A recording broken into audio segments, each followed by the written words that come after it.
Joined by a special guest this morning. Antone Austin is joining us, as is Michelle. I hope I'm saying her last name right. Michelle Shelwis. Good morning. Hey, good morning. Welcome to the front page. Also being joined by your attorney, Faisal Gill. He's a civil rights attorney. Welcome. Hi, how are you?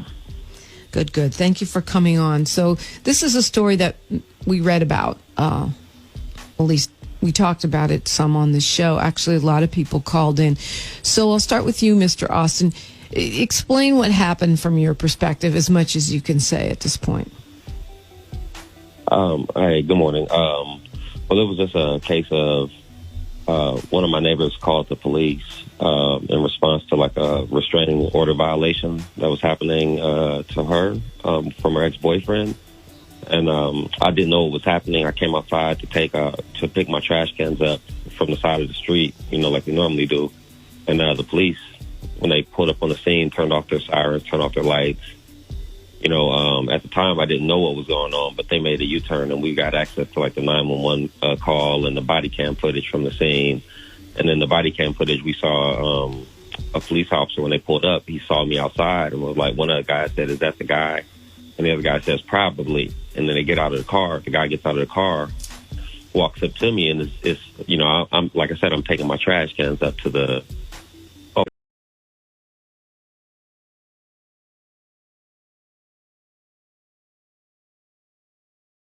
curb, and the guy just tells me to turn around. And I look at him and I don't understand what he's saying at the time, because he's kind of walking up to me from a distance, and he says turn around, and I said, "What?" He said turn around, and when I asked him why, he says, "Because I told you to." And then I'm kind of confused, so I start turning around, and then before I know it, he's got his hands on me, and he's like, patting me down. And then I say, what's going on? And he says, "I don't know what's going on, man. I got a call. I don't know who I'm looking for yet." And that's when I was like, what are you doing? And then his partner at this time is caught up to us, and then, they got me in the middle of the street on Fountain, on Fountain Avenue in Hollywood. Pretty busy street. And I'm just like, what are you guys doing? You're making this big scene. I'm at home wearing my pajamas, and these guys, they go to push me up against the garage. And one dude's bending my arms behind my back, and it just got really out of hand. I started calling for help. Michelle came out of the house. She was in the shower. She came running out of the house after she heard me calling for help. She's your girlfriend? Yeah, that's Michelle. Okay. Michelle Michaelowitz. She's here now. She comes running out of the house, wearing a robe. When she gets out of the house and she's approaching us, when the officers pushes her, she falls on the ground. Her robe comes off, in the middle of the street. She has to get up, put her robe back on. She's naked. She has to put her robe back on. She comes back towards us. She's asking what's going on. The girl that originally called the police and told them that the guy was violating the restraining order, she told them in the 911 call we heard, she told them to go to a restaurant called Fat Sal's, which is like 3 blocks away from where I live. So I still, to this point, they don't know why they stopped at my particular house. But this is what happened. She told them to go 3 blocks away. So anyway, one of my other neighbors hears the commotion outside. She calls the police on the police. Nobody even knows it's the police and me outside, because there's no sirens, there's nothing going on. It's quiet. It's just, I'm tussling with these guys, and I don't know why. All these other cops show up. There's choppers in the sky. The whole nine. One guy gets out of the car and football charges us and tackles me and the other 2 officers to the ground. Boom. Before you know it, there's like 15, 20 different police officers on the scene. They got me under a dog pile. They're like twisting my arms behind my head, trying to tell me I'm resisting, and I'm like, they pick me up after they get me off the ground. They pick me up off the ground. They put me in a back of the cruiser, and as I'm sitting in the car, I'm like, what's going on? They find out they made a mistake, that they got the wrong guy. And they tell me, they give me these stories about, one guy tells me I'm being arrested for assault on a police officer. And when I'm like, how am I being arrested for assault on a police officer? I haven't hit anybody, I haven't done anything. I was taking out my garbage cans, and then he tells me, well, we'll get it situated. We're going to take you down to see the watch commander. And he'll look at it, he'll review the case, and after he gets a chance to look at anything, he'll probably end up kicking you and your girl out because, you know, you guys didn't do anything. So he'll probably just end up releasing you guys back, you know, to the street or whatever. So I'm like, all right. So we go down to the station. You know, last time I see Michelle, she's like hemmed up against the gate. You know, they got cops, you know, restraining her against this wooden gate, pushing her face up against the gate, like, you know, whatever. They arrested her for felony lynching. So we get to the Hollywood station. You know, the guy's trying to, you know, he's angry. Some dude that's mad. I get in there and he says, you know, do you know what you're here for? And I say no.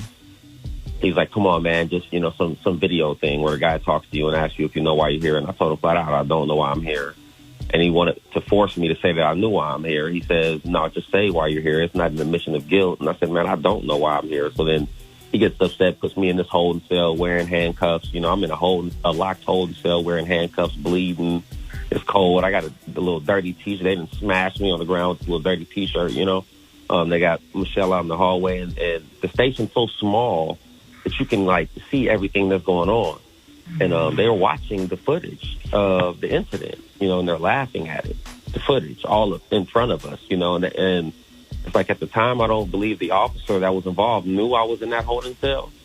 But because another guy put me in there. But I stand up and I look, and the guy comes to me and tells me that if I don't sit down, they're going to handcuff me to the bench. Now, I'm in a holding cell behind a glass window looking outside at what's going on. And the guy comes to threaten me that they're going to handcuff me if I don't sit down inside the cell. They bring me a cup of water, while I'm handcuffed, they bring me a cup of water, a little paper cup of water, and the guy tries to feed me water in my throat. You know, it does the same thing to Michelle. And then they transport me later that night, that evening, after shift change, after all this other stuff happens. Some guy comes in the cell and to ask me why I didn't just go with it. And I did, and I asked him, I said, is that what you ask rape victims to do, to just go with it? You know, I was like, I don't, you know, even know what was happening. They transport us downtown to the metro station. And at the metro station is when I'm finally able to make a phone call. Now, this is hours later. It's dark outside. You know, we've been in this place all afternoon. Nobody knows what happened to us. You know, I got clients, business, whatever. We're just gone. And then they finally give me a call. We're able to call and we're able to post our bails to get out. They actually released us on bond at like 3 a.m. or something of that nature. When I get released, they tell me, oh man, hey, your girl just left. If you hurry up, you might be able to catch her. You know, wow. They release me. I go running down the street. Now we're downtown LA now. This all happened in Hollywood. They transported us there for whatever reason. I found out from another cop during the transport that they're treating me this way because they're doing some passive-aggressive retaliation towards me because on my arrest sheet, it says assault on a police officer. So all the new police officers that are encountering me are treating me like I'm this dude in the street beating up cops. So, you know, so they're giving me this type of treatment behind this wall, you know, and when I'm running down the street looking for her, luckily an Uber driver gives me a ride, you know, takes the cash that I have, because I only had like $30 cash on me because I was at home. I didn't have a cell phone. I didn't have anything. I give him the money. He brings me back home, all the way back so I can get my phone, get in my car, drive all the way back downtown so I can look for her. Then she calls me to tell me she's with a bondsman. And, you know, that's where we are today. We go to court. We retained Faisal Gill. We were luckily to get Faisal Gill on the team. The attorney came to court for me the first day. Yeah, my attorney. He came to court for me the first day, and after we get there, you know, he comes out and tells us that the case has been dropped from a county case to a city case. So the felony charge went from a felony assault on a police officer to a misdemeanor resisting arrest, which still didn't make any sense. Whoa. All right, so just for the sake of clarity, and I want to hear, you know, what happened from Michelle's perspective as well. But Faisal, right now they're charged with what? So attorney?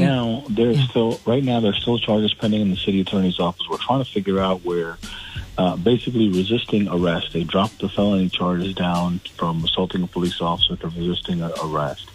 And it's really interesting that the city attorney still has not dropped it. We've called over there. I'm going to actually later on today call over there again to see if the case is finally, you know, dropped. Normally what happens is they'll send something, in the mail to, Antone and whatnot, letting them know that, hey, the case has been dropped. Or it's not that difficult to get information from it, but if you, look in the court record, you just can't find anything. So he is still facing, both him and Michelle are facing, resisting arrest charges. Right. Ridiculous. So he shouldn't have been arrested anyway. So at this point, you are bringing a lawsuit against them. And by the way, I should have mentioned that there is a video, and this was going around the internet, probably still is. But you're suing them. Is that the deal, Attorney Gill? That's correct. Well, we filed a federal lawsuit against the city of LA. And you technically have to sue the city of LA if you're suing LAPD and the officers involved. So that's who we've sued. Yes. Michelle, good morning. Good morning. So this sounds like a scary nightmare. I mean, that's like it's getting, ending up naked in the street with officers pushing your face into a wall. Sounds like, a scary nightmare. How do you view it now, and how are you feeling about the situation now? It definitely was a scary nightmare. That's exactly what it was. I'm in the shower. I'm giving my dogs a bath. And, I hear Tone outside yelling for help. So, I just run out there as soon as I can. And, I go out there and I see the cops assaulting him. So I didn't know what to do at that point. I had seen one of the cops, his pupils were dilated. So I approached them thinking that a woman's energy would de-escalate the situation. But that clearly wasn't the case, because the cop turned around and pushed me into the street. So, I still got back up and was still asking them what they were doing, but I kind of had to be cautious as far as getting physically involved, because they weren't, being shy on using their aggression out towards me. And then before I know it, like he said, there's 30, 40 cops showing up on site, maybe more, I don't know,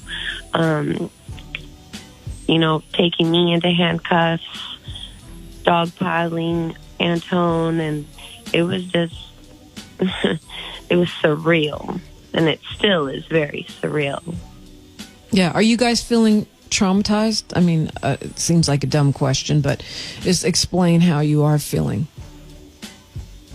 I mean, it's definitely, Tone said it before, like eye-opening. You see all this stuff on the news, but when it happens to you yourself, it's like just crazy. Antone, the situation now, you're charged with resisting arrest, as far as you know, but you decided to hit back with a lawsuit. Why? Well, because too many times, like when you ask for traumatized, it's like I want to say yeah, but I want to say that I don't know at which point that happens, because this happens in our communities all the time, where these cops are doing things like this to people, harassing people, jumping out and frisking you and touching you and barking commands at you as though when they put that uniform on, they're no longer human, you're no longer human, they are in a position above you and they're supposed to protect and serve. They treat you like you're dirt on the street, and this lawsuit is mainly because this has to stop. It has to quit. It has to end. This treatment of people from these guys that have these badges, these guns, these bulletproof vests, walkie-talkies, tasers, all these things that they need, to do their job in society for whatever reason. It's like, these guys are bullies. These guys are terrorists. When they get behind you in traffic, your heart skips the beat, because you're like, oh my gosh, you guys are going to pull me over. And you don't even have any reason to be worried, but except for the fact that they're going to pull you over, and they're going to look and try to find a reason to give you the ticket or to take you to jail. And, and it's like, if we don't sue them, and if we don't take action, we'll just be another person, because like we said, if we didn't have the resources to bond out, to get out of jail, to do our thing, we'd still be sitting in there. There's a great chance that we'd still be sitting in there. Some guy would have tried to talk us into plea bargaining to plead guilty to something that we didn't do, in order for us to be back on the street. And nobody would know, nobody would care. We'd just be another forgotten person in jail with somebody outside telling us that we deserved it. And they have no idea why we're there, Yeah. So have you spoken, I'm sure you must have, to the actual neighbor? The person who called the police was calling the police on her own boyfriend, right? Right. And from what I understand, her ex-boyfriend, who's white, isn't he? Right. So, but they ended up coming after you, who's black. What I'm reading, the caller was, when she called the police, she was sort of vague, and she just told them to go to this restaurant. Right. And then they just made a huge jump in assumption and said, oh, it must be this brother over here. Right. Well, yeah, they pulled when they were driving up. I mean, yeah, it's kind of complicated because the girl was actually a guest of my neighbor, which lives above us. We lived in like a 2-story apartment building. We had the bottom, we had the top. And it's a private residence, and she was a guest of his. Her ex-boyfriend that she was talking about was not the same guy. This is a guy she was with before and had a restraining order against because they had their issues, I guess, back in the day or whatever. So when she called them, she happened to be standing in our backyard when she called them on the phone and was reporting that this guy was, she was behind the locked gate when she called him. And reported that he was 3 blocks away at this restaurant. When I came out, I was the only person outside. She wasn't standing outside. At least they couldn't see her because she was behind the gate. And the body cam footage, one of the cops asked, "Is that the guy?" The other guy says, "Yeah," says possibly. After he gets out the car, we have 12 videos. They've only circulated 1 video, but we have 12, 13 or wow. 12. And the driver's body cam, he says to himself, after the other guy gets out, he says to himself, yeah, that's the guy. And they come after me. Based on nothing. I mean, they don't, there's no description. Nothing. Yeah, wow. Off of just in the sun. They don't have like you said, the guy's white. They don't know that at the time. They don't know what they're like in the video. If you ever get a chance to watch the video, the guy actually says, if he's grabbing me, that he doesn't know who he's looking for. He says that out of his own mouth. Yeah, I did see the video. It's been a minute, but yeah, I did see it. There was never a, hey, how you doing today, sir? Excuse me, could you hold up a minute? Could you stand over here? We have some questions for you. Have you seen it? They never once took time to identify who I even was, what I was doing outside, anything. It's like, they never said, never said, oh, like we saw internal affairs.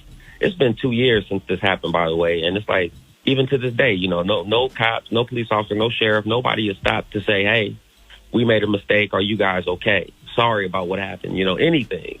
It's just one of them things where they just left these charges hanging over our head and this threat of possibly, being arrested at any moment for something that we never did, for a guy making a mistake and us being penalized for it, because I believe the city attorney is saying that it's our fault.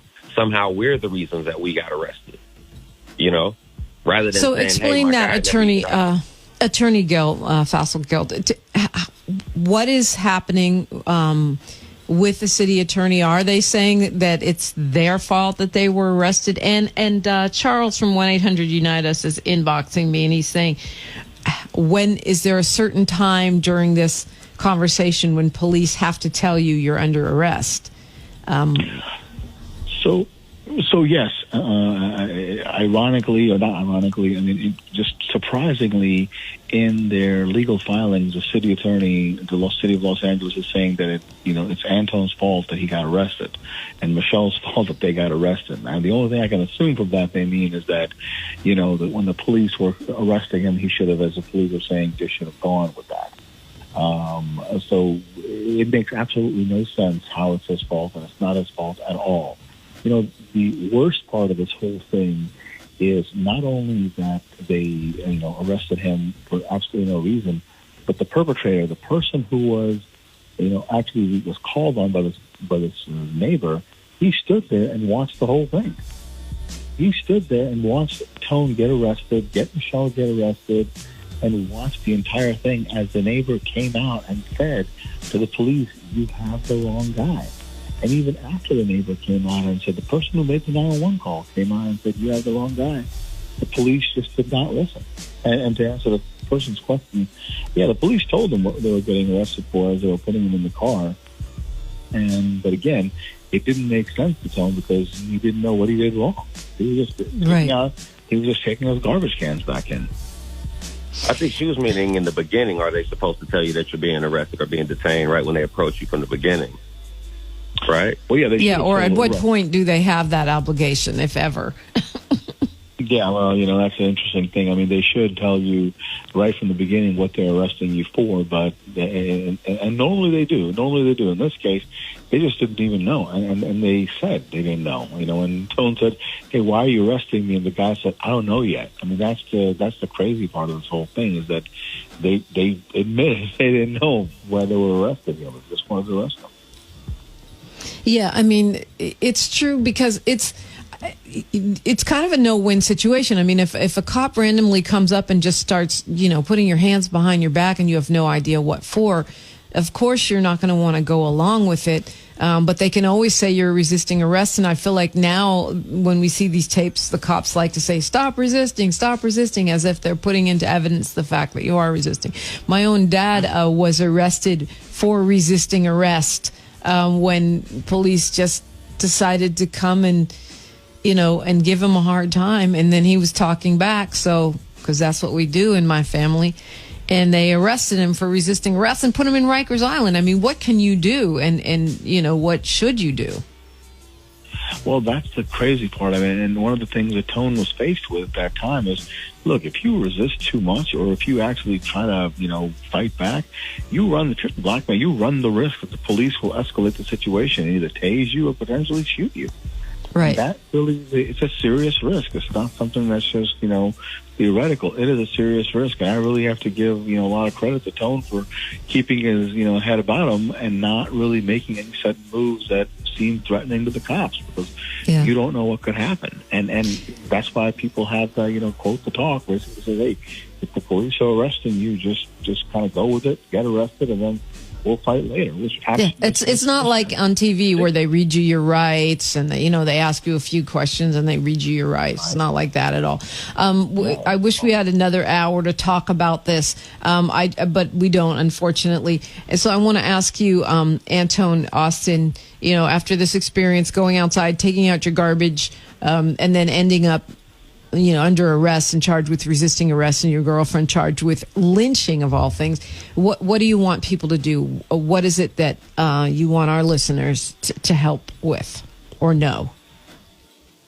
I'd like them to help by contacting the city attorney's office. Letting them know that this isn't okay. I'd like them to themselves, like when they're out here, every day, especially your listeners, every day when they're out here going to work, when they're handling their business, just to keep their eyes open and to be aware of what's going on around them. Because, when these types of things happen, these people put it on you. They don't take responsibility. I think that they need to be aware that, every day something happens like this to somebody around the world. And sometimes we're lucky enough to catch it on camera with body cam footage. A lot of times we are not. And people are ending up dying these days, and people are telling you just let them cuff you and just go with it. I feel like you have every right in the world to ask questions, to want to know why they're putting cuffs on you, because there's a lot of people dying in custody. So I just honestly, I don't know exactly how people are supposed to move forward with this kind of stuff. We need to figure out what's going on in court, and they need to figure out how to either fix the police or get rid of them, period. But for your case, contact City Attorney Mike Feuer and let him know that this case is not okay. Attorney Fossil-Gill, what would you leave us with really quick? And if you could include in that somehow this idea about lynching, just really briefly, because it's confusing. Yeah. The lynching. So in California, the lynching charge is kind of weird. Basically, what it is just interfering with a police operation or interfering with an executive operation. They just call that a lynching, and that's kind of a crazy charge. But what I would just want people to do is contact instead of city attorney as well. Contact our city councilman, because in Los Angeles, the people who have to agree to legal settlements or resolve legal disputes is the city council. So contact your council member and let them know that, look, what LAPD did is not right, and they should have to pay a price for it. Okay, who's the council member for that district? Or you want us to call our own council member? Contact their own. Call your own. Okay. Yep. Got it. All right. Well, Antone Austin, Michelle Witz, and Faisal Gill, thank you so much for being on and telling your story. And I hope you'll keep us updated, and so we can stay abreast of this. Will do. Thank you very much for having me. Very much. As you go on your way about your day, family, let's take a moment to affirm ourselves, taking a deep breath in and releasing today. Let me remember, when we fight, we win. Till next time, Radio Free Family, one love.